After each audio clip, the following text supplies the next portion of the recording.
Olá, gente. Então, tudo bem?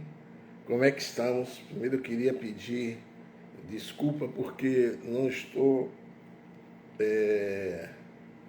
transmitindo da onde transmito geralmente. E aí eu terminei me atrasando uns minutinhos em função justamente desse contratempo, né? De começarmos e tentar, digamos assim, começar no horário. Mas eu não sei se... Alô? Desculpe, eu não sei se vocês estavam me ouvindo. Vocês estão me ouvindo agora? Né? Eu estava com o fone no ouvido. Por favor, Eva, diga se vocês estão me ouvindo aí. Vocês estão conseguindo me ouvir? Eu estava... se vocês estão conseguindo me ouvir, eu estava com um pequeno problema aqui. Alguém pode me dizer aí se vocês estão conseguindo me ouvir? Coloquem aí, por favor, no chat se vocês estão... Ah, então ótimo. Obrigado, gente. Obrigado. Né? Obrigado. Então, que bom que vocês estão me ouvindo. Então, eu quero saudar todos, todas e todos, dar um bom dia, né? Saudar nesse 20 de novembro, Dia da Consciência Negra, né? Então, que bom que vocês estão aí, o pessoal vai passando, né? Para quem está chegando, não se esqueça de dar o like, de curtir, né? E a gente, porque depois esquece, né? Então é bom sempre, logo no começo, dar a curtida e a gente ir começando a ver a nossa programação, né? Professor Nilo está entrando aqui com a gente também, né?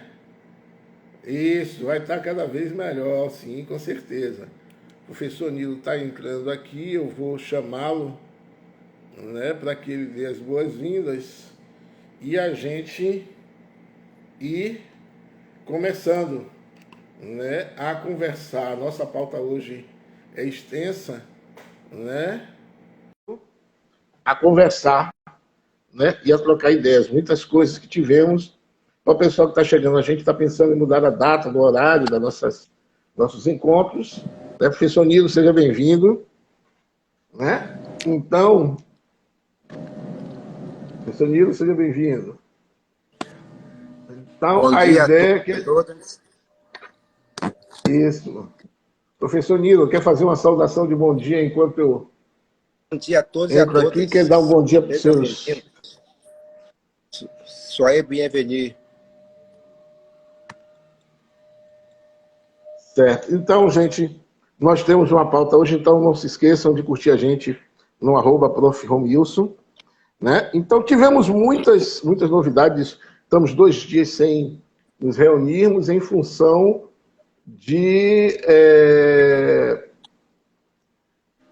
a período da eleição, né? O dia da eleição, e por a gente também, no semana passada, precisar de uma semana para poder descansar, mas estamos aqui de volta e vamos começando. Eu queria saber do professor Nilo, primeiro, uma avaliação das eleições, professor Nilo.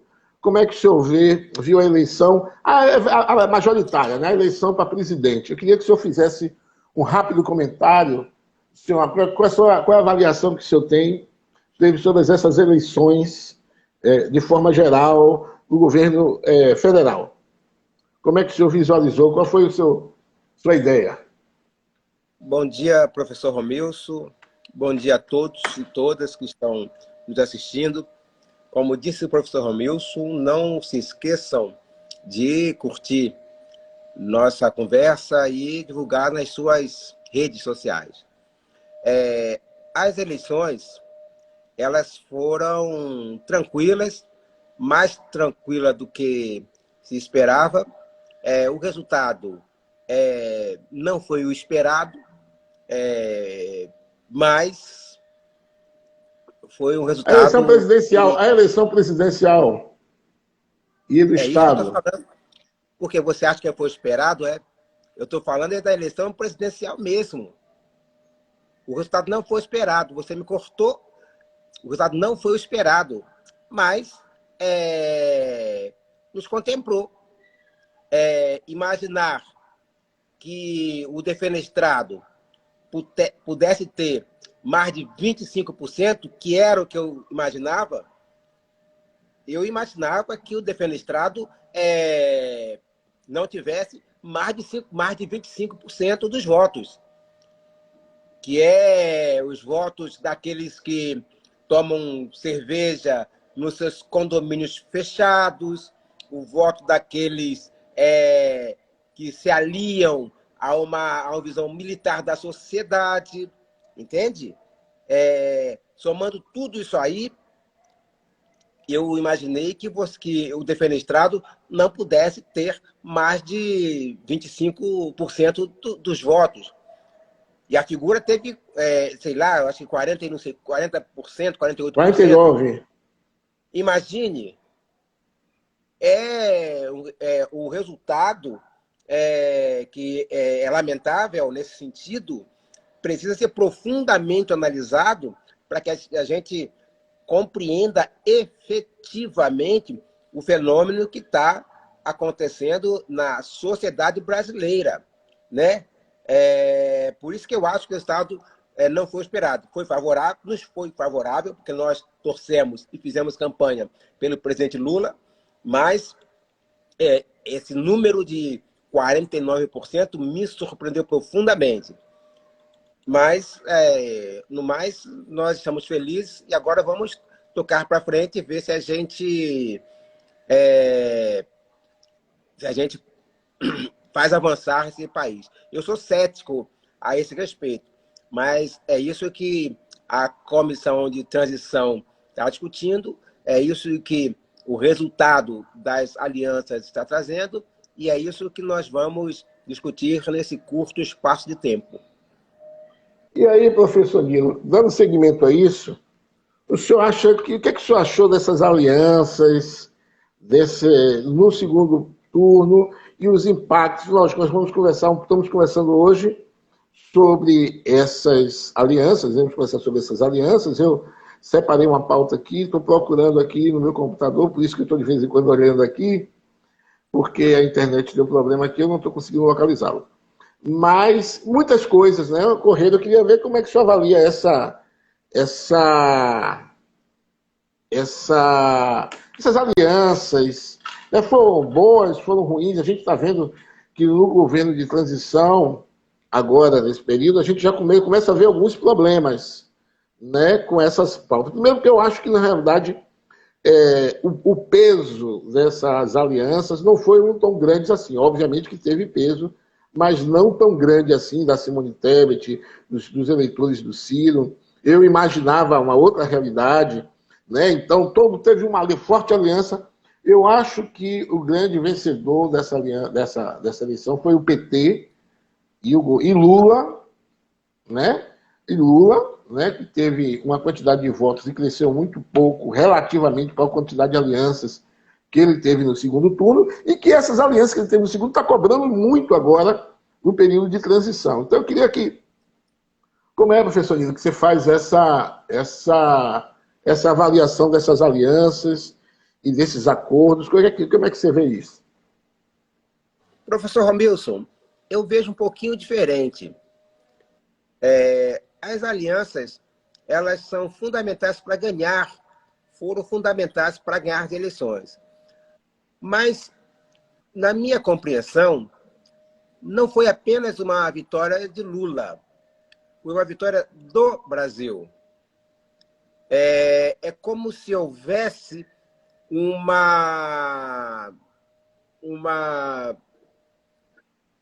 lembrando os anos 70, uma corrente para frente, né? E ainda avançando, parece que todo o Brasil deu a mão. Vamos juntos, disseram para o Lula. Todos os brasileiros. Houve efetivamente uma coalizão de forças. Não foi só o Lula. Então, a declaração do liberal FHC foi fundamental. Os economistas conservadores, reformistas, que deram apoio a Lula, o apoio deles foi fundamental. a aliança com a Alckmin foi fundamental. É porque, na verdade, quem tem que analisar a derrota do defenestrado é quem colocou ele no poder. Porque o defenestrado, ele não tem nenhuma capacidade de liderança. Inclusive, a carta dele foi ridícula. O bilhete dele foi ridículo. Né? Ele vai agradecer os 58... Professor Nilo, só um minuto. Eu queria falar, né, saudar o pessoal da ABPN, que passou aqui pela gente, da Associação Brasileira de Pesquisadores Negros, que entrou na nossa live aí. Queria saudar os colegas lá da Associação Nacional e dizer que ficamos contentes por eles sinalizarem aí para a gente, viu? E aí, gente, eu gostaria só, me perdoe, professor Nilo, dizer que não esqueçam de dar o like, de dar a curtida, que isso é muito importante para a gente. Mas aí, só fazer referência à Associação Brasileira de Pesquisadores Negros, né? A BPN, nossa associação irmã, associação mãe, inclusive, né? Fernando Nilo, pode continuar. Mano, é mãe.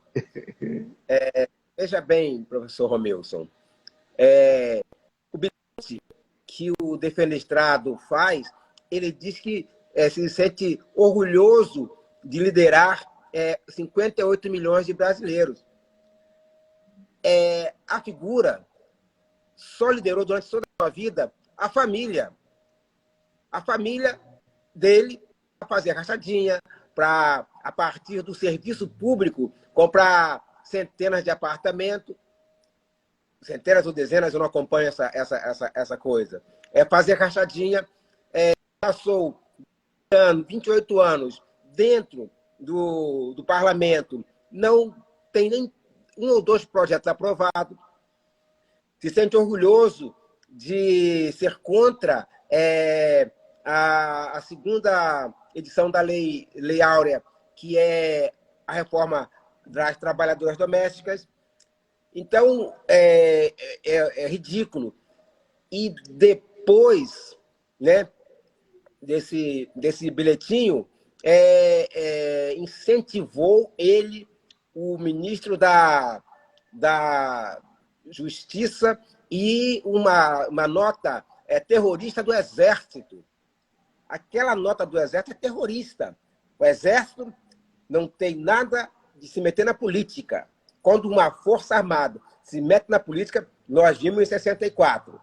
Então, assim, na minha humilde compreensão, tudo isso, todo desrespeito à Constituição, fazer medida de emergência no mês das eleições, fazer atos como permitir usar a Bolsa Brasil para pedir dinheiro a emprestada banco, todas essas ações ilegais, né, ajudaram a chegar a esse resultado. Não que o povo tenha votado por causa disso. Apenas ele conseguiu juntar, eu não sei o quê, como é que ele conseguiu esse resultado. Então, para mim, o resultado foi excelente, nos contemplou, embora, como eu estou dizendo a você, não foi o que nós esperávamos integralmente. A aliança foi positiva e essa aliança para se eleger. E agora, para governar, aí que vai um pouco minha discordância. Eu acho que um pouquinho só, porque, na verdade, eu acho que Tebet, a senadora Simone Tebet, foi importante, acho sim. Acho que a vitória não foi do PT, foi do povo brasileiro. Houve uma corrente para frente para levar o Brasil do defenestrável. Veja só. Certo. Então, gente, o pessoal que está chegando, o pessoal que está aí vendo, né, fazer uma nova atualização, né? Dizendo, nós agradecemos a todos que estão participando, lembrando que essa um projeto da Associação de Pesquisadores Negros da Bahia, a APNB, nos sigam no Instagram, é importante, né? São projetos que são financiados pelo Grupo Carrefour, pelo Fundo Brasil e pela Associação de Pesquisadores Negros e Negras da Bahia. Então, é importante que vocês curtam, compartilhem, essa live e tragam, e participem, comentem, né, perguntem, discordem. Né? Aqui é um bate-papo, como a gente sempre fala, é uma conversa informal, a gente vai trocando ideias, e é importante que vocês perguntem e também coloquem, né? Não esqueçam de curtir, mas que também comente, façam pergunta, discordem, né? Não tem problema nenhum, xingue, entre aspas, brincadeirinha, né? Mas que vocês discordem e que a gente possa colocar. Hoje nós temos em pauta, né, alguns aspectos que a gente gostaria de tocar, professor Nilo, né? Então, a primeira coisa que eu já vou provocar é que, né, hoje é o dia, né, da consciência e identidade negra, né, dia 20 de novembro, e aí, parabéns toda a comunidade negra, todos os movimentos negros, né? Nós teremos, se tudo der certo, na próxima semana, uma live específica da Associação de Pesquisadores Negros da Bahia sobre esse Novembro Negro, onde a gente irá, né, discutir um pouco essa ideia da consciência negra, da identidade negra. É aniversário também da PNB, né? A Associação de Pesquisadores Negros da Bahia estão fazendo 18 anos esse mês, né? Em 2004 começava a surgir formalmente, mas ela existia antes, né? Mas formalmente o nosso estatuto está datado, né, de, se não me engano, 4 de novembro, né, nesse mês de novembro, começo de novembro, não sei se agora eu perdi a data, mas é agora no mês de novembro, e estamos, né, convidando todos, todas e todos para comemorar com a gente. Iremos fazer uma live especial sobre esse 20 de novembro. Mas hoje a gente queria aproveitar, né, para falar um pouco desse período de transição, ver algumas perspectivas, 2 semanas já de transição. E aí, professor Nilo, eu separei aqui alguma pauta para falar sobre o governo de coalização, né, os resultados das eleições, que estamos começando já a falar sobre isso, o grupo de transição, fazer um pouco de fofoca, eu consegui relacionar aqui os grupos de transição, quais foram os grupos de transição que provavelmente deverão ser também os ministérios, né? E os nomes, eu estou com os nomes aqui, mais de 300 nomes, sinalizei alguns de cada grupo de transição, do trabalho, da saúde, meio ambiente, direitos humanos, segurança pública, turismo, indústria, comércio, pequenas empresas, todos os grupos, né, e alguns nomes que são importantes para a gente comentar, professor Nilo, sobre esse grupo de transição, comentar e criticar, né? Eu tenho alguns nomes, alguns equívocos, e inclusive esse grupo de transição que alguns estão dando trabalho, né, como a gente viu a carta dos economistas no Plano Real, a crítica à fala de Lula, que a gente também depois pode abrir e para conversar um pouco, desde quando também as pessoas que estão nos ouvindo perguntem, participem, para a gente saber qual é esse assunto, a gente pode detalhar mais. Tem também a PEC da transição, né, que, se aprovada, retira do teto de gastos 198 bilhões, né, e o que é que isso significa? Né? Muita gente vê na televisão. O que é que significa isso? O que é essa PEC de transição? Uma coisa que a gente pode também conversar aqui. Hoje também falaremos sobre a declaração um pouco de Lula, né? Por que o mercado fica um pouco nervoso, né? Com 2 declarações de Lula, nessas 2 semanas de transição já, né? E, logicamente, iremos falar e a responsabilidade fiscal e a dívida pública. Como essas coisas estão interligadas, né? Porque estamos num período de transição e a grande problemática que tem justamente são esses grupos que estão sendo formados. Então, essa justamente, estou dando de linhas gerais qual é a nossa pauta e a gente vai, a depender do que vocês forem perguntando, e a provocação minha, a minha provocação a professor Nilo e a provocação do professor Nilo, a mim, nós iremos dialogando e conversando. Repetindo, não é uma aula, não é uma palestra, é um bate-papo entre 2 pesquisadores negros, 2 intelectuais negros, que têm opiniões, às vezes convergentes, às vezes divergentes, mas a ideia é levar você a pensar. Nós estamos aqui para refletir e pensar. E aí, professor Nilo, eu jogo para o senhor a primeira comentário que queira falar sobre algum desses temas, ou sobre a PEC, ou sobre a declaração de Lula, ou sobre o grupo de transmissão, ou sobre essa tal da responsabilidade fiscal, ou sobre esse mercado, esse dólar, essas coisas que andaram meio nervosinhos essas 2 últimas semanas. Então, fique à vontade, professor Nilo, para fazer seus primeiros comentários, né? E aí, quem está nos ouvindo quiser comentar também, e a gente começar a bater um papo sobre isso. Professor, na verdade, eu gostaria de perguntar... Pode me provocar também. Eu gostaria de perguntar ao professor Romilson qual o que você chama de mercado nervosinho, né? Que o mercado ficou nervosinho. Os economistas têm essa ideia do mercado, né? Os liberais acham que o mercado é um espaço de relação de troca, um simples espaço de relação de troca. Os economistas conservadores, os reformistas, né?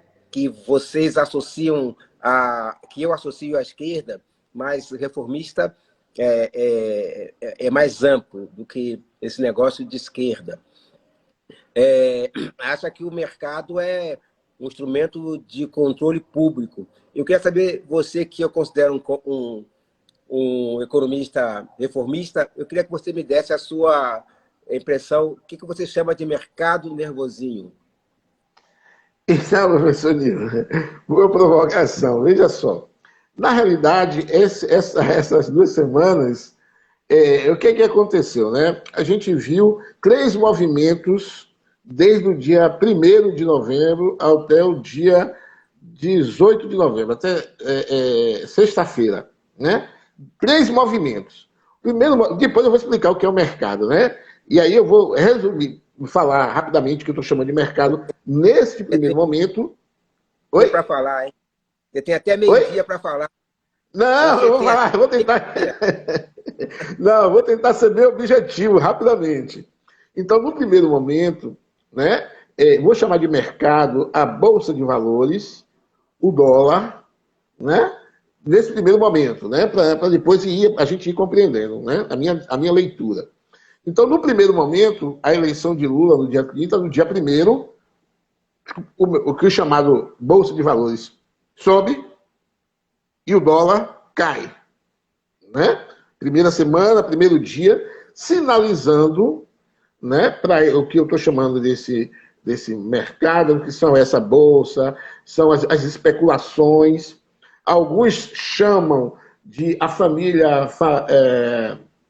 Faria Lima, né? Que eu não sei exatamente quem é, mas eu sei que são 6 grandes investidores, né? Que de uma certa forma influenciam e controlam grande parte da nossa economia e que são bolsonaristas, grande parte desse mercado, dessas grandes empresas, que envolvem isso, mas envolvem também todas as ações que são negociadas na Bolsa. E aí você tem Petrobras, tem fundo de pensão, tem uma série de questões que negociam papéis e trocam papéis e ações, né, e especulam, né? Então, essa é uma parte do mercado. O dólar também, que influencia basicamente também na economia, né? Por causa das commodities, por causa do agronegócio, por causa das importações, exportações e uma série de aspectos que envolvem o dólar. A taxa de juros, que de uma certa forma influencia o consumo e o número de investimento. Então, você tem a taxa de juros relacionada também a essa mobilidade, né, do capital entre bolsa, dólar, taxa de juros, títulos da dívida pública. Então, esse mercado de trocas, como o professor está falando, né, que envolve, nesse caso aqui, que eu estou chamando de nervosinho, são esses agentes econômicos que se movimentam, né, nesses espaços, né, no câmbio, trabalhando com a bolsa, trabalhando com as taxas de juros e as especulações. Então, no primeiro movimento, a gente tem o dólar cai um pouco, né? E a bolsa sobe, apresentando uma primeira resposta positiva à eleição de Lula. No segundo momento, né, com uma declaração de Lula, maliciosamente mal interpretada, né, a fim de gerar especulação, quando Lula fala da necessidade, na interpretação deles, né, de que Lula disse que haveria responsabilidade social, primeiramente, e a responsabilidade fiscal ficaria lá para segundo plano. Aí o mercado ficou desesperado, ficou nervoso, aí o nervosinho, né? Ficaram dando chilique, né? E aí o mercado também, quando eu falo, envolve também a mídia corporativa, né? Que tudo está interligado, as coisas não estão separadas. A Rede Globo, a CNN, a Band News, né? E as outras redes todas que estão ali. Eu digo mais a Band News, a CNN a Globo News, não a Globo, mas esse Globo News, que são canais fechados, né? Mais fechados, e que tem uma análise mais rigorosa. Você tem comentaristas, né? Você tem pessoas, e eles entrevistam, né? E como tem um poder muito grande, eles entrevistam muitas pessoas relevantes, que dá para você ter uma ideia. A Record, né? E a SBT, não muito, né? Tem também, mas em relação a essas três, elas ficam mais fracas. Então, esse mercado envolvendo todos esses deram um chilique. Na sexta-feira, rapaz, me esqueci o nome, o repórter da Globo, foi vergonhoso, deu um chilique mesmo, na hora que Lula deu a declaração, ele ficou revoltado, nervoso e tal. Então, rapaz, me esqueci o nome dele. Hein? Mas eu lembro dele, eu até gostava dele. Mas ele ficou revoltado, rapaz, ficou vergonhoso até, né? Então, eles aí deram um chilique, aí o dólar subiu, a bolsa inverteu, né? O dólar subiu e a bolsa caiu, tentando apresentar instabilidade, né? Do governo Lula, dizendo que não gostaram dessa fala de Lula, querendo dizer que Lula não teria responsabilidade fiscal. O medo que Lula iria abandonar a responsabilidade fiscal e que iria colocar. Né? Então, esse foi o segundo movimento que ficaram nervosinhos. O terceiro movimento, né, se não me engano foi essa semana, também de ficar nervosinho, porque mais uma declaração de Lula, né, quando Lula chega e diz assim, nós temos que cuidar do social. Se o dólar subir e a bolsa cair, paciência. Isso foi o suficiente para eles entrarem em chilique novamente e se desesperarem, e aí dólar sobe, a bolsa cai, e essa especulação, que na realidade é uma especulação, tentando controlar Lula, na realidade, né? Então, essa sensibilidade que o Estado, que o mercado apresentou, esse chilique que o Estado apresentou, muito no sentido, né, de desestabilizar ou de aprisionar Lula, o governo Lula, e o governo de transição, a Paris nem assumiu ainda, mas tentar garantir o controle ou a influência do mercado sobre o governo Lula. Então, em linhas gerais, professor Nilo, quando eu falei mercado nervosinho, eu estou falando justamente essa atitude que a Bolsa e que o dólar, principalmente, tiveram nessas 2 semanas. Está fazendo dia útil, são 2 semanas de eleição, né, e já está nesse reboliço todo. Então, e que não tem razão de ser, porque Lula, eu estava vendo as reportagens, Lula foi do G20, o único presidente do G20, dos 20 maiores economias, que conseguiu superávit primário em todos os seus governos, no primeiro governo, no segundo governo de Lula, sempre demonstrou responsabilidade fiscal, aonde os mercados ganharam bastante, né? Inclusive o próprio Ciro dizia que os banqueiros nunca ganharam tanto no governo de Lula, né? Então foi um chilique que não tinha razão de ser. O mercado já conhece Lula, as pessoas já conhecem Lula, né, ainda começa com o Alckmin, com toda a frente que o colocava, não tinha necessidade disso. Então foi muito mais uma posição de manipulação política, de querer manter controle do que outra coisa. Pronto, professor Nila, era isso que eu queria chamar de mercado nervosinho, entendeu? Para não Olha falar só, muito. eu fiz essa pergunta porque o conceito de mercado é o que vai dar base de análise para entender o que está acontecendo com o Brasil. E com esse conceito de mercado liberal, que parece-me que o professor esboçou, ou o conceito de mercado reformista, que a equipe próxima ao PT, a equipe econômica próxima ao PT está tentando,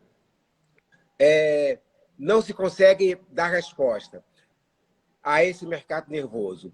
A melhor resposta, a resposta, do meu ponto de vista, é evidente, e eu sempre recorro, é recorrer à definição de mercado de Etienne Balibar e Manuel Wallenstein, que é o mercado enquanto arena formada de estruturas, ou o mercado enquanto arena, enquanto uma estrutura formada de instituições.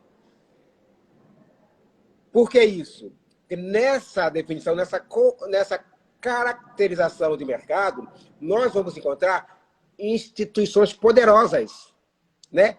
A rede de comunicação privada é terrível. Ela forma opinião. Ela é uma instituição, né? As instituições econômicas, como o Banco Central, como as instituições que englobam o Banco Central, Receita Federal, a Procuradoria, é uma instituição econômica, né? São essas instituições que vão fazer com que, vão modular o mercado. Agora, tem a principal, que mesmo meus autores preferidos, né, Etienne Balibar e Manuel Wallenstein, colocam como se fosse uma coisa pequena, que é a instituição cultura. Nessa disputa que essas instituições fazem dentro da arena que é o mercado, a instituição cultura acaba levando a melhor. E é por isso que o mercado fica nervoso. Porque quando o presidente Lula fala, vou dar mais importância à responsabilidade social do que a responsabilidade outras, fiscal, por exemplo, ele está dizendo assim, ó, eu vou ajudar mais os negros do que os brancos. É evidente? Quem só não lê assim, quem está mamando nas tetas da viúva. Não é? Porque nós somos 50% mais um, né? Porque somos 50% de afro-brasileiro mais um, que é o... Grampinho. É o Grampinho. O que acontece? Se você vai ver a nossa estrutura social, quem está lá embaixo, atrás da Bolsa Família, somos nós. A cultura, a mesma cultura hegemônica que colocou o defenestrado, se preocupa com isso e diz, não, vamos lá para o fiscal. Vamos lá para o fiscal. Vamos fazer o controle fiscal. Porque se você não tiver responsabilidade fiscal e jogar todo o dinheiro no social, você vai fazer com que esse social, no qual nós somos a maioria, que foi beneficiado nos governos de Lula e Dilma, volte a ter proeminência. Lula fez isso no seu primeiro governo, apesar do cerco que ele teve, ele se reelegeu. Quando ele sai, ele desce a rampa, ele tinha 80% ou algo parecido de preferência. O mercado ficou nervoso porque achava que ele ia querer um terceiro turno. Ele não quis um terceiro turno. A companheira Dilma se elegeu folgado porque o outro defenestrado, que tá gordo lá de não sei o quê, né? Também usou as mesmas Se tivesse, usaria pior do que esse que está aí, que vai sair daqui a pouco. Então, essa é a questão que tem que se colocar. O que é que representa o social dentro do mercado? Dentro desse mercado que fica nervoso. É porque o que prevalece dentro desse mercado é a cultura hegemônica, eurocêntrica, racista. E toda vez que você sinaliza que pode investir em algo que pode também contrabalancear esse poder hegemônico da cultura racista, eurocêntrica, o mercado fica nervoso. Essa que é a minha leitura para esse nervosismo do mercado. Perfeito, professor Nilo. A pauta agora, temos ainda duas outras questões. 2023. Então, o que a gente começa a pensar, professor Nilo? E aí, avançando na sua provocação, né? E te provocando também. Uma das coisas que eu vi falar, até o Beluso, uma entrevista na Globo News, ele já está bem velho, né? O Beluso, eu quando estudei, quando ele já era destaque, eu estudava ele, estava em grande destaque, mas a gente percebe que a dívida pública tem sido muito colocada. E eu tive o cuidado, né, de separar aqui a dívida pública em 2020 das economias do mundo, né? Então, tentar ver aqui como é um pouco se o problema é a dívida pública ou não. Se eu não me engano, o professor Nilo, há muitos anos atrás, tinha me falado alguma coisa com relação a isso, né? Que não, o problema não é a dívida pública, porque, inclusive, tem países que têm uma dívida pública maior do que seu PIB. Né? Nós estamos com 89% a 90% em 2020. Estou tomando como referência, que foram os dados que estão na internet, quem quiser, no Wikipédia, você bota os países por dívida pública, que é a tabela que eu estou olhando aqui, né, com dado de 2020, então a gente tinha 89% do nosso PIB, que é muito baixo ainda. Né? Se você for pensar o Japão tem de dívida pública, segundo o que está relacionado aqui na internet, tem 224%, 225% de dívida pública do seu PIB. Ou seja, ele tem de dívida 2 vezes o seu PIB.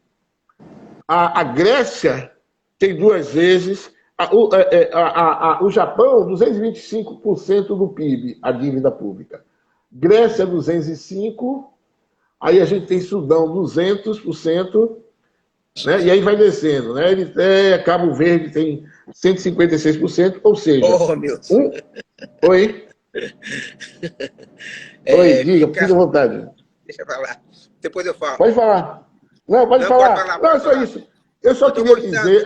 Eu queria saber, eu só fiz esse comentário, esse sorriso, eu quero saber dos Estados Unidos, da França, da Inglaterra, da Itália.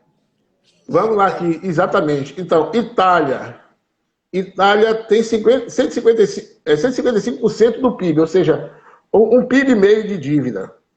Né? A Itália, deixa eu ver aqui, Portugal, 135%, Estados Unidos, 128% do PIB, né? Espanha, 120%, Canadá, 117% do PIB, França, 115%, eu estou pulando aqui alguns, né? Bélgica, 114%, Reino Unido, 104%. Tá bom, Romilson. Tá bom. E aí vem o Brasil com 89%. Né? Então, uma das coisas que a gente pode pensar, e aí eu queria provocar o professor Nilo também, é que a dívida pública eu comecei a pensar muito isso recentemente, gente. Eu confesso que, depois que eu vi Beluso falar, que não foi dado nem muita importância ao que ele falou, porque parecia que ele estava fugindo do assunto. Beluso é um grande economista, né? Grande. Eu estudei ele na faculdade. Então, e ele dizia, ele que me inspirou falando isso. Eu digo, o problema não é a dívida pública. Uma sociedade com grandes desigualdades como existe no Brasil, né? Aonde essas desigualdades são, entre outras coisas, essa desigualdade é resultado de um processo histórico de escravidão, aonde você tem a população negra, né?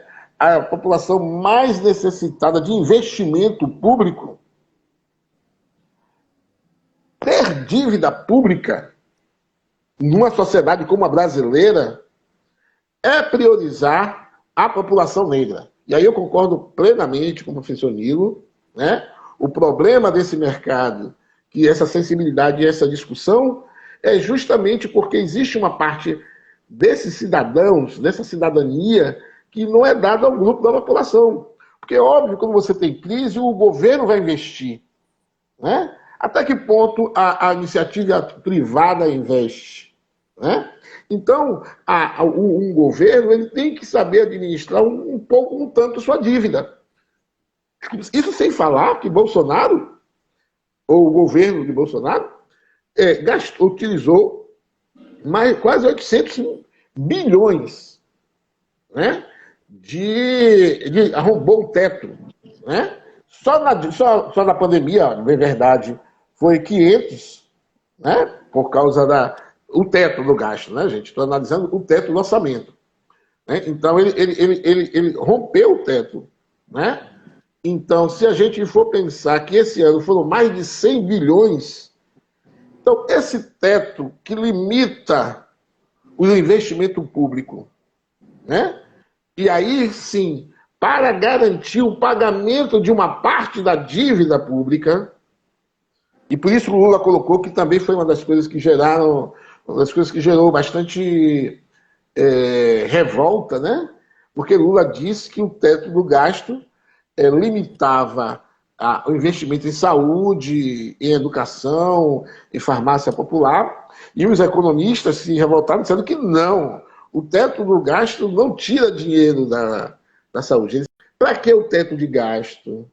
Né? E aí não dá para a gente levar um tempo aqui para falar o que seria o déficit primário, como a dívida pública, esse teto que foi estabelecido depois do golpe, né, em 2016, na presidenta Dilma, e que logo em seguida, vocês lembram, né, se estabeleceu um teto de 20 anos dos gastos públicos, que nunca foi cumprido. O governo Temer não cumpriu, o governo Bolsonaro não cumpriu, e agora querem exigir de Lula. Então, professor Nilo, eu queria ver seus comentários sobre essa questão do teto de gasto, da dívida pública, dos investimentos públicos. Como é que o senhor vê isso? Professor Romilson, vamos lá. Como vai ser 2023, não é isso? O país está burocraticamente destruído, né? A burocracia foi colocada, como disse outro, né? Como disse um economista, que eu até pensava que fosse... Professor Nilo, só um minutinho, deixa eu agradecer a presença do pessoal do Afroneb, que também entrou aqui, saudar o pessoal lá, mandar um abraço para a professora Sueli, professor Denilson, professor Wilson e toda a equipe do Afroneb lá da UNEB de Santo Antônio de Jesus. Pois não, professor Nilo, pode continuar. Como eu estava falando,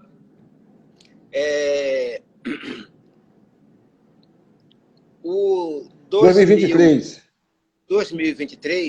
como será com esse país destruído? Não é? Você tem que recompor o quadro burocrático. Se nós nos lembrarmos daquela reunião histórica no Palácio do Planalto, onde aquele economista, que eu pensei que fosse economista liberal civilizado, um dia eu explico o que é um liberal civilizado. Mas quem quiser ver o que é um liberal civilizado, é só me acompanhar nas redes sociais. Professor Nilo Rosa disse que tinha colocado uma bomba no coro dos servidores públicos. Deu tapinha nas costas, abraçou, mas colocou uma bomba. Já estão com 2 anos, 4 anos sem aumentos, e agora vai ter mais sem aumento. Ou seja, o economista do Defenestrado disse que ele veio. Então, pronto. Como recompor essa máquina? Vai ser gastos, muitos gastos. Né? Como cumprir as promessas de campanha, né? Bolsa Família novamente, é fácil, né? É só aumentar os gastos. Né? Aí você coloca a dívida pública.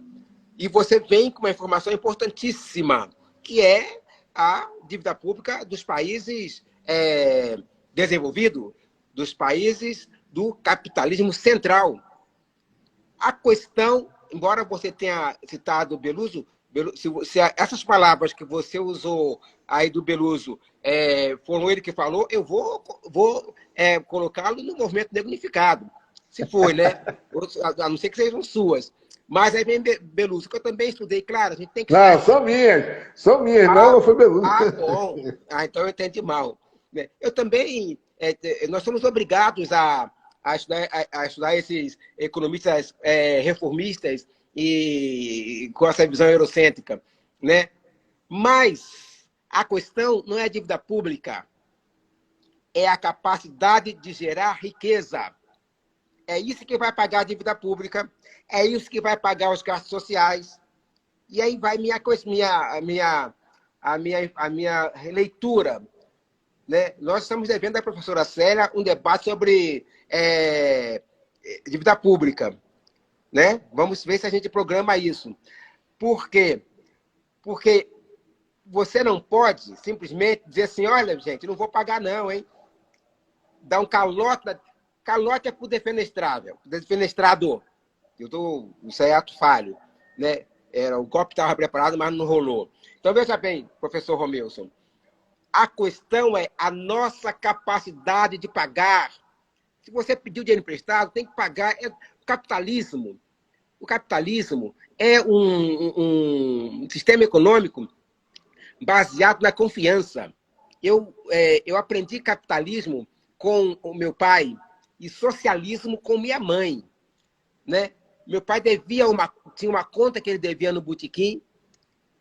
Ele morreu sem pagar a conta. Porque ele tinha crédito. Todo dia ele passava no botequim, tomava uma cachaça. Todo dia ele passava, tomava uma pinga. Né? E ele só pagava no final do mês. O herói morreu no dia 27. Não pagou a conta. O português do botequim foi cobrar minha mãe disse, eu não bebo. E não pagou a conta. Meu pai tinha crédito, pagava, capitalista. Minha mãe, socialista, disse, eu não pago. Porque o socialismo é isso, é exatamente isso. Você faz o gasto para outro pagar. Veja bem, isso é a leitura, mas eu posso explicar com mais calma. Por que eu estou falando isso? Por que isso me vem à mente? Pelo equívoco dos debates, principalmente o equívoco do debate dentro do movimento negro. Dentro do movimento negro. Dos intelectuais do movimento, principalmente os intelectuais da Associação de Pesquisadores Negros, seja do Brasil ou da Bahia, que nossa mãe é a nacional. A questão não vou repetir isso ad nauseam. A questão não é o tamanho da dívida, é a nossa capacidade de pagar, que nós não temos. Mas é evidente que não temos. E nem poderemos ter.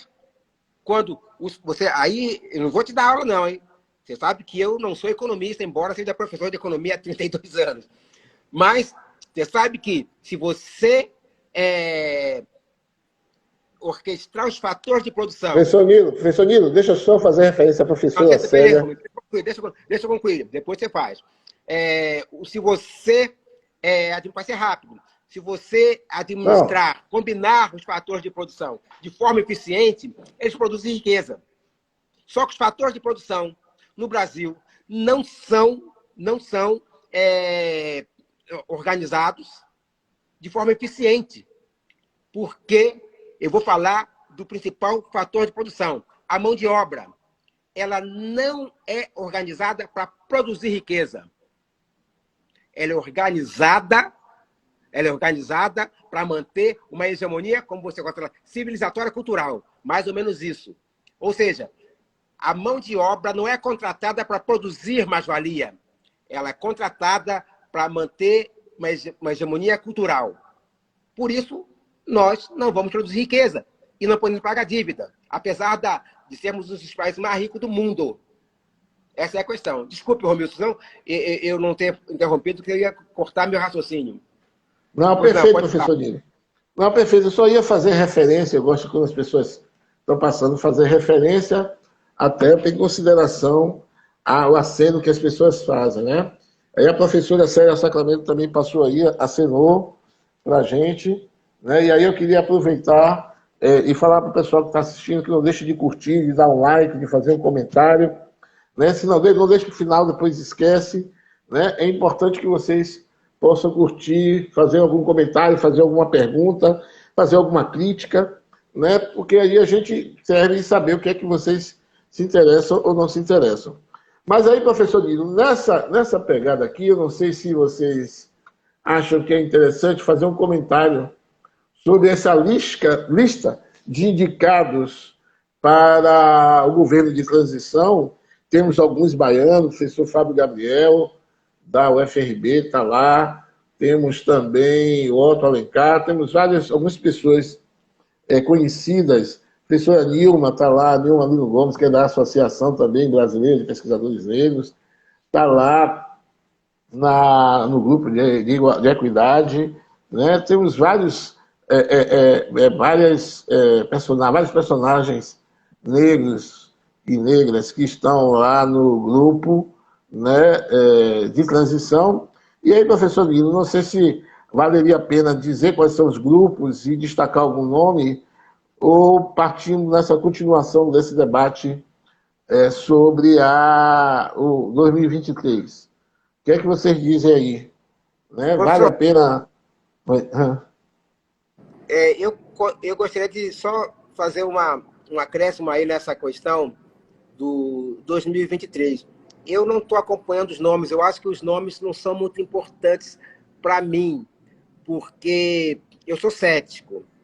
Se não houver um combate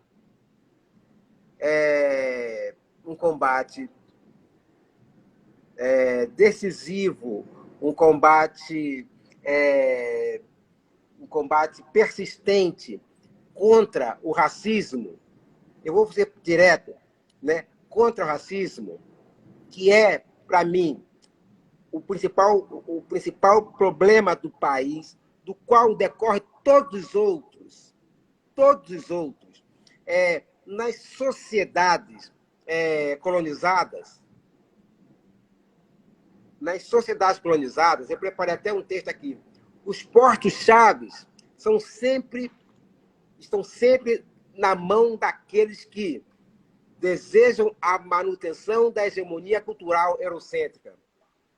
Por isso, a possibilidade, está escrito aqui, a possibilidade, inclusive a conclusão da minha tese de doutorado, a possibilidade de avanço é mínima. O avanço que Lula fez de 2003 e que Dilma deu continuidade, botou um defenestrável no poder. Quem tem que explicar essa miséria que está saindo é quem colocou. Tem que ter coragem de dizer, eu coloquei porque os pretos estavam melhorando de vida. Eu coloquei porque as culturas afro-brasileiras estavam ocupando um espaço. Então, assim, eu acho que vai ser muito difícil para o Lula, né? Mas como ele é um cara que tem 70 anos, 60 anos de experiência de luta, 60 não, ele tem quanto? 77, né? Ele tem 77 anos de luta, porque vindo do Nordeste, esse glorioso Nordeste... Sobreviver já é uma luta. Sobreviver já é uma luta. Né? E a gente tem retratos de fotos de Lula que ele veio do Nordeste sem carne, quase sem carne e sem osso. Passou fome. Por isso a luta dele contra a fome. Só quem passa fome é que pode saber, que pode lutar contra a fome. Então, o que acontece é o seguinte, se não houver uma luta incessante contra o racismo, nós não vamos produzir riqueza. E vamos continuar tendo que fazer déficit déficit, déficit. E o déficit, se o déficit fosse feito, como o Lula quer, para o social, né? Mas não é o que tem sido feito no país desde o tempo da Carta de Caminha, é um déficit para manter a hegemonia das elites culturais conservadoras. E, recentemente, algumas reformistas. Então, eu queria só colocar, como os nomes, para mim, não têm muita importância, na medida em que as cartas, a não ser que nenhuma fosse ministra da Economia. Entendeu? Nenhuma fosse ministra da Economia. Mas eu fiz esse comentário porque é minha amiga, é uma pessoa muito competente, mas aqui na Bahia nós tivemos um governador afro-brasileiro e a polícia, de 100 que a polícia mata, 98 são negros. É o sistema. É o sistema de hegemonia cultural. Desculpa a demora. Não, eu concordo com essa sua colocação dessa equipe de transição. Inclusive, eu queria também saudar o pessoal, o Andrade, do grupo da página Escurecendo Fatos, na realidade, né? Mandar um abraço lá para o pessoal, lá para Luan e toda a turma lá do Escurecendo os Fatos, que está nos dando uma... Não se esqueçam de curtir, gente, de dar um like aí, fazer um comentário para que a gente possa difundir mais a nossa live aí, certo? Então, aí Luan também, se quiser, sinaliza aí para a gente que a gente está aqui aberto para participação. Então, vejam só, Nilo, eu acho que a gente tem alguns problemas para 2023. Eu acho que Lula vai precisar, e o governo, né, um governo de aliança, de coligação, vai precisar negociar muito, né? Vai precisar negociar muito. A gente tem muitos nomes. Beleza, Luan, beleza, Escurecendo Fatos. Então, tem muita gente, né, que influenciou no governo, todo mundo querendo cargo, todo mundo querendo os seus interesses sendo contemplados. Então, eu acho que vai ser um ano difícil politicamente. Por isso, eu acho que os ministérios Lula vai ter que fazer dois arranjos. Um arranjo político para aguentar o Congresso Nacional, né, com a Câmara de Deputados e o Senado. Então, ele vai ter que ter nomes fortes e muita articulação, mas também um ministério técnico e político também, né? Porque são grandes desafios.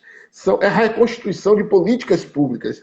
2023 será uma reconstituição de políticas públicas, farmácia básica, SUS, educação, direitos humanos, meio ambiente, né? Então, são muitas demandas em 2023 e tem um confronto de forças muito grande, né?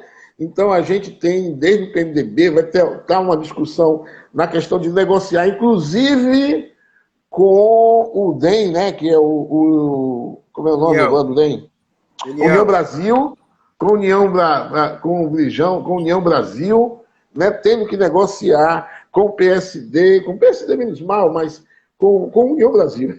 Imagine, né, como a fofoca está entre a negociação do União Brasil e com o PP, e como o PP e a União Brasil, aonde inclusive está Sérgio Moro, né, podem dificultar a vida, né, do governo Lula. Então, vai ser um ano bastante difícil, vai requerer muita habilidade, né, política, muita qualificação técnica.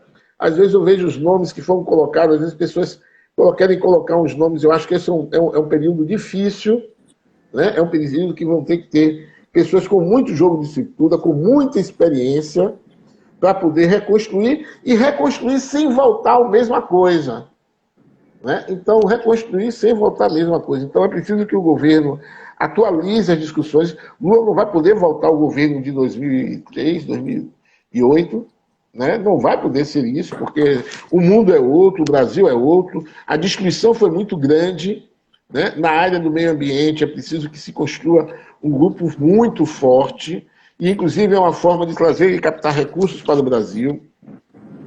Na área de saúde, manter os compromissos de campanha. Na área, é preciso ele refazer Bolsa Família, que não pode ser feito no modelo que o Auxílio Brasil de Bolsonaro foi feito, tem muitos equívocos, inclusive estratégicos e técnicos, né? Uma família com uma pessoa ganha o mesmo que uma família com 5 pessoas.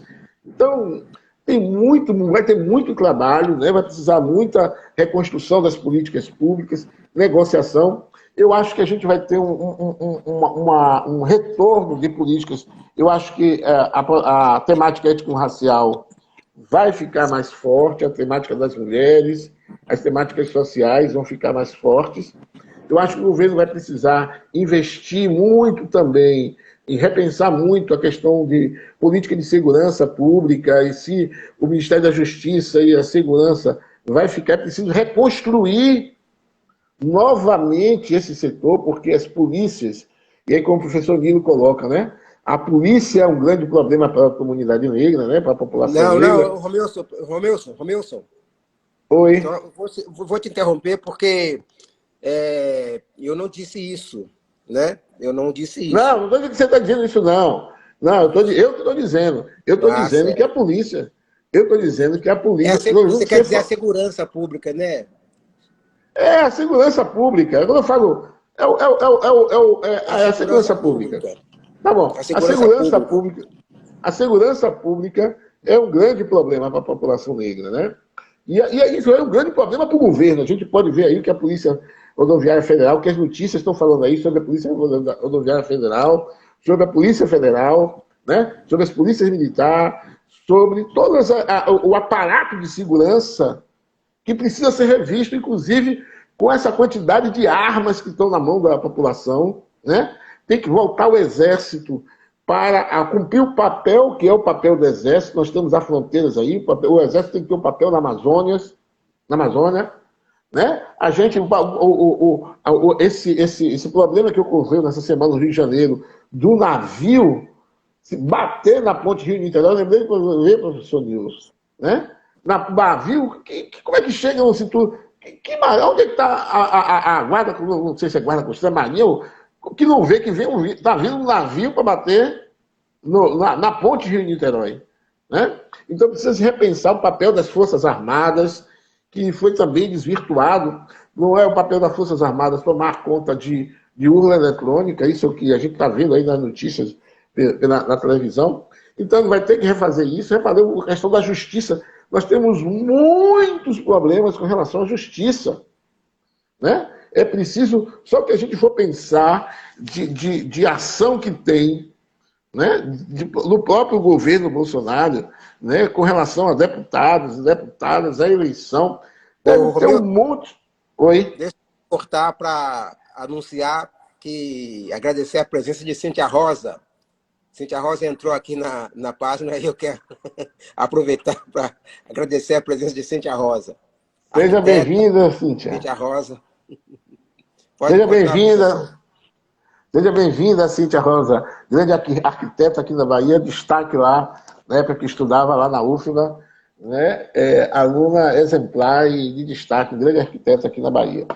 Então, vejam só, o que acontece quando a gente pensa e a gente vê, então, as medidas que terão que ser feitas? O Lula vai ter muito trabalho, o governo vai ter muito trabalho. É preciso que as mídias corporativas, que não são corporativas, a mídia que está aí possa continuar, né, a divulgar e a falar e a gente continuar lá trabalhando e discutindo para que os movimentos sociais, a sociedade civil esteja participando, né?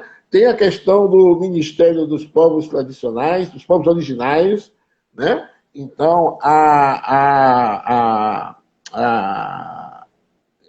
como é o nome dela, rapaz? Guajajara, Sônia Guajajara é uma das candidatas, né, para esse cargo, né, que provavelmente será um ministério.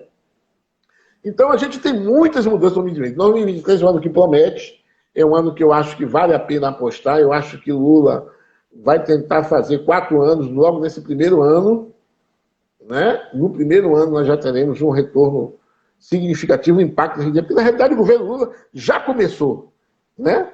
Na realidade, nós não temos mais, né, presidente. O presidente Lula já assumiu, né? É lógico que ficticiamente, né? É uma coisa que a gente não está dizendo que já subiu realmente, mas que a gente tem que o governo está desaparecido, né? O presidente está desaparecido, a gente não está inerte o governo federal. Então, quem tem que estar movimentando, inclusive notícias, é o presidente Lula nas suas viagens internacionais, coisa que eu acho que ele vai intensificar até para fortalecer no ano que vem as relações do Brasil com os Estados Unidos e com outros países. O BRICS, né? O retorno do BRICS, o retorno na cooperação com o meio ambiente, com o Congo, com a Indonésia, né? A COP, preparação para a COP 30, né, que será em 2025, e que o presidente quer que seja aqui no Brasil, mas é preciso que haja toda uma preparação lá para que seja no estado amazônico. A articulação com o Mercosul, com os países daqui da América Latina. Então, 2023 será um ano de muito trabalho e muitas questões. Então, chegamos ao nosso tempo, já chegamos ao nosso final. Eu vou passar a palavra para o professor Nilo para fazer suas considerações, né, fazer seus comentários, e logo após também os seus comentários. Tem tempo, professor Nilo, para fazer seus comentários, e depois a gente se despedir, né, para ir agradecendo a todos, todas e todos que pediram que dê o like, que dê uma curtida, que compartilhe e que sigam a gente nas redes sociais. Professor Nilo, suas considerações. Bem, ainda sobre 2013 e 2023, vai ser um ano muito difícil, só mesmo um maestro como Lula para comandar essa orquestra que é os ministérios. A ideia do Ministério dos Povos Originários é sensacional, sensacional. Eu vi uma certa vez um zap onde uma militante da Amazônia, que estava, eu acho que, exilada, porque estava o tempo todo sendo ameaçada de morte pelos terroristas lá na Amazônia, os garimpeiros ilegais, os que fazem extração de madeira criminosamente.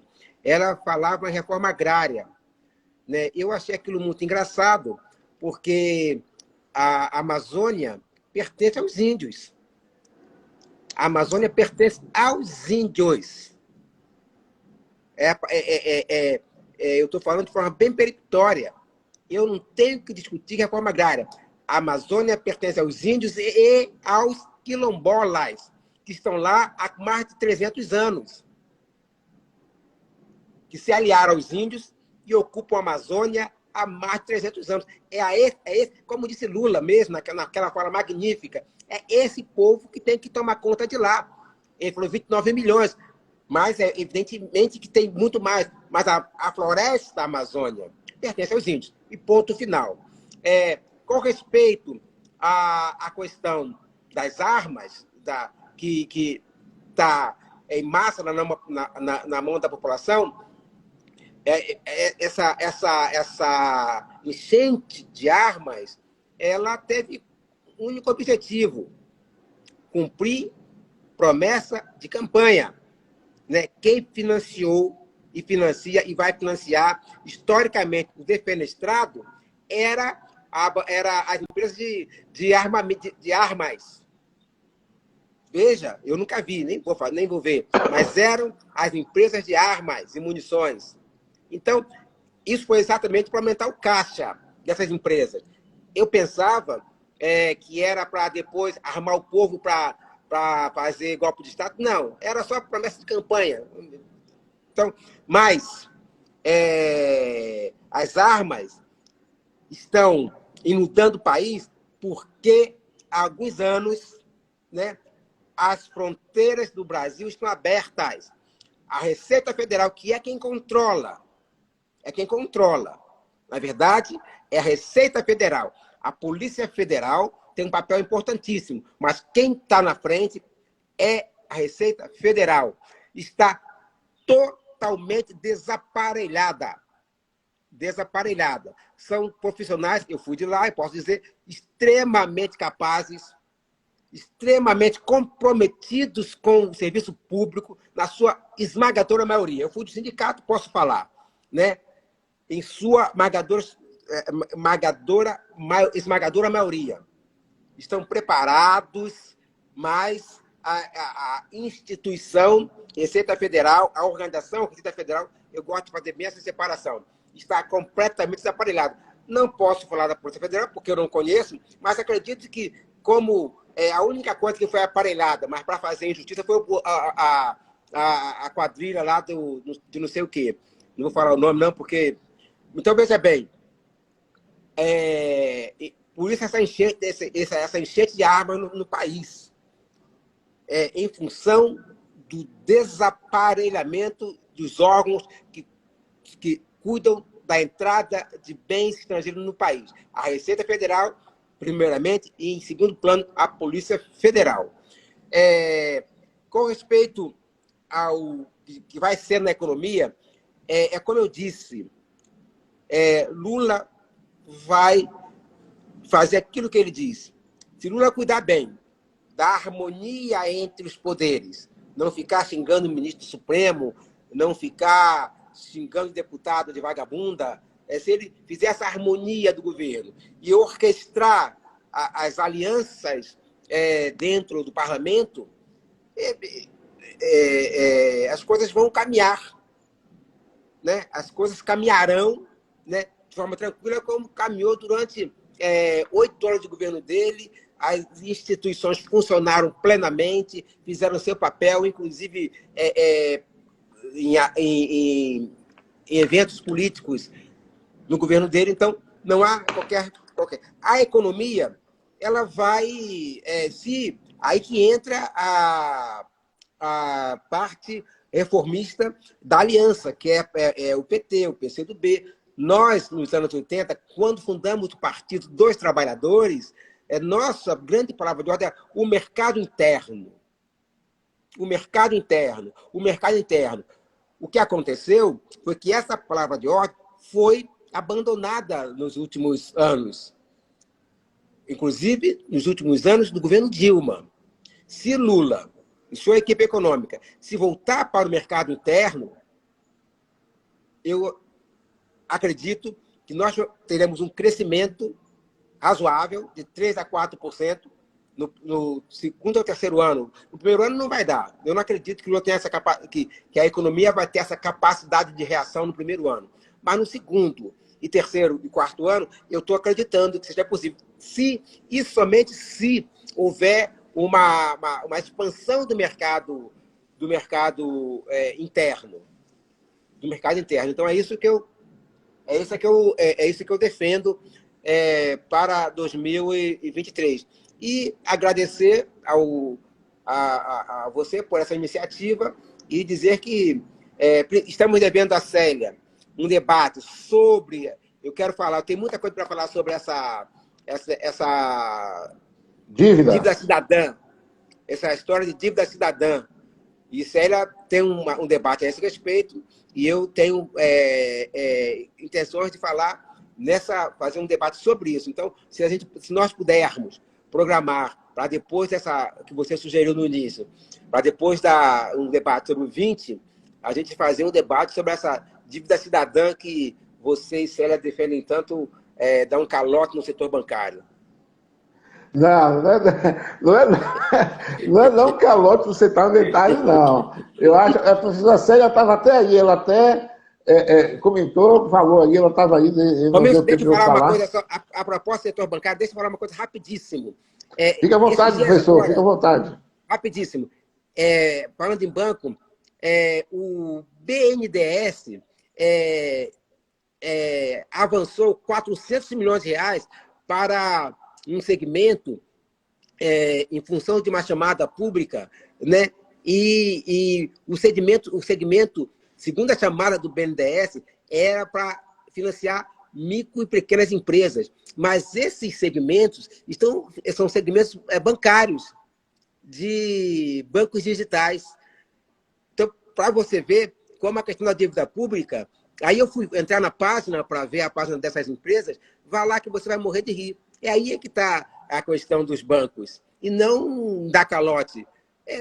Eles deviam ter pego dinheiro com o Bradesco, com o Santander. Aí vem o BNDES, dar dinheiro a um monte de meninos, né, de playgrounds para fazer banco digital, dizendo que é para emprestar a micro e pequenas empresas. Essa é a questão do Brasil. Desculpe. Não, que é isso, professor Nilo.